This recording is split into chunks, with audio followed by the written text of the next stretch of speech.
All you need to know to start your day. Power Breakfast on Power 98.7. We're going to be dealing with a wide range of issues this morning. We'll be in this hour looking at civil society and a new bill in Zimbabwe that seems to be clamping down and closing the space, as they say, for civil society to operate in Zimbabwe. We'll look at the merits of that this morning as well. In the 7 o'clock hour, we're going to be looking at a news story that has been bubbling under the surface for a while. Journalist Aseri Ndlovu and his partner Zodwa Ndluli, who are still missing, and there seems to be arrests in that case. So we're going to be covering that with the family spokesperson in the form of Elijah Mhlanga at 7:15.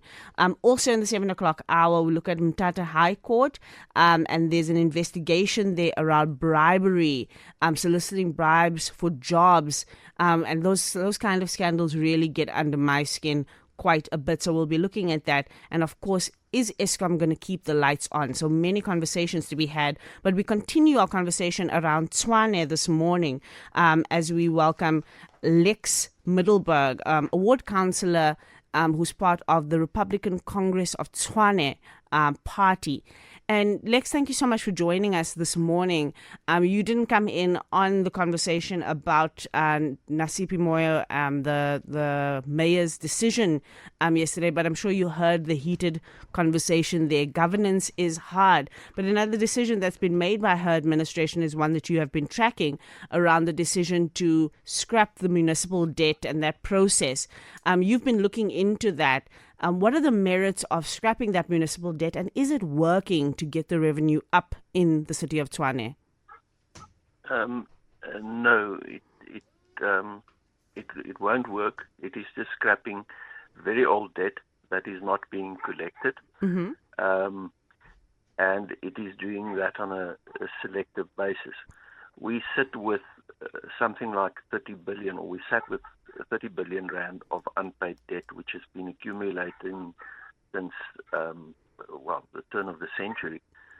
And it stood at just over 7 billion rand in 2016. And after 2016, it shot up from 7 billion to 30 billion in the next 8 years. And the money is not being collected. It will never be collected.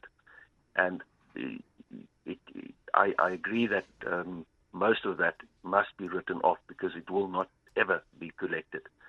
But keeping it on the books makes some people feel good. They think they are collecting a portion of it, when in actual fact, if you analyze the figures, you see that they are not, and they have not in the last year collected more than about 500 million of the really old debt, whilst the younger of the old debt, which is about 2.4 billion, is what you get. But that is what runs over from the previous financial year into the next financial year. So it's relatively young debt that you are collecting. The old debt will never be collected. So, Lex, what is your contention here, that this is more of a PR project and a vanity project because you do not think that it will get more people into the system? Because as I understand it, what they are trying to do is scrap the historical debt in order to encourage people to pay now their new bills, to make sure that the next bill that they get is a bill that they pay. Do you have no faith that that will be something that gets more people into the revenue collection stream? Yes, but that is why I say you cannot do this selectively. You have to do this across the board. You cannot just select a group in Hammanskraal and another group in Soshanguve and say, well, we are going to write off your debt, but nobody else's debt.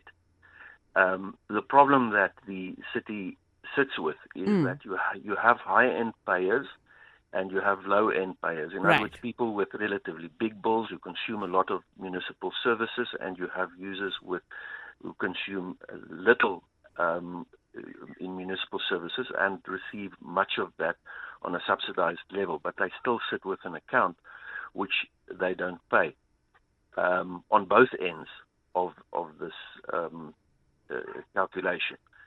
And the problem that the city has is it doesn't want to write off the high-end debt because it believes it's going to collect that. but you sit there with Got you.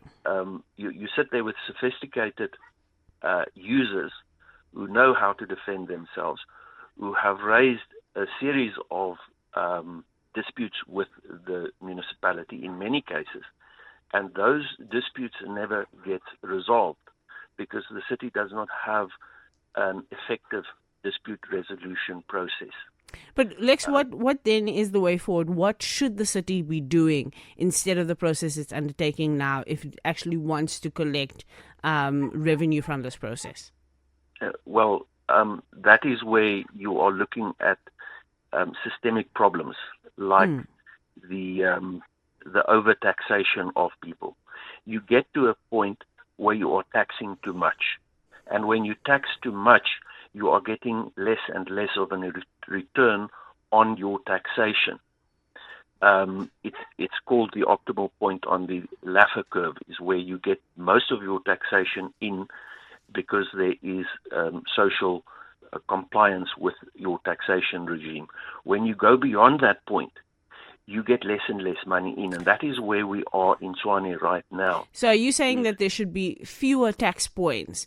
What would those be? Because that then sounds like less revenue, not more revenue.